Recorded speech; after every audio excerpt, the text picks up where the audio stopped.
Kipper, you mentioned brain chemistry as a root of addiction. How does environment fit into this? How does that affect what's going on? Community environment is important. You might live in a community that sanctions drug use. You might live or be in a social network that fosters that.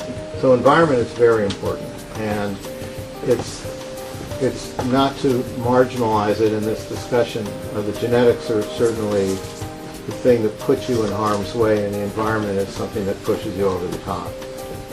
Jessie? I know in the book you guys talk about the new paradigm of addiction medicine, and I was wondering if that's a personal subject for either of you. I was wondering how that paradigm connects. Paradigm for me is it's a medical disease, a chronic disease. Nobody gets cured in 28 days. It's forever that you have to do this. And people relapse, which is fine. There are reasons that people relapse, which is about their stress. You teach them how to deal with their stress. Russell? Yeah, this may be in your book. I haven't finished it yet, but I'm wondering, are you alone on the front lines of this paradigm? Do you have other communication with other doctors? No, I think I'm not Madame Curie here. This is information that's out there, and a lot of this is information that I've learned in these conferences and at these meetings and in my readings.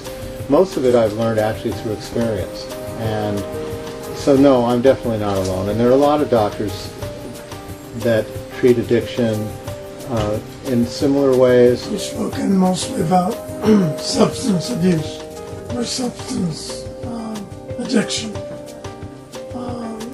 Can you say something about behavioral addictions, gambling, sex, other addictions that all the behavioral, that's a really great question, by the way, and it's a question that we're often asked, but all the behavioral disorders all have a common denominator, which is the reward pathway, which is dopamine based, and it also involves your temporal lobe, which has memory, it involves your prefrontal cortex, which has cognition, and so absolutely. And the behavioral disorders, you have to look at those from a neuropharmacologic standpoint also, and that's often a good way to enter into treatment.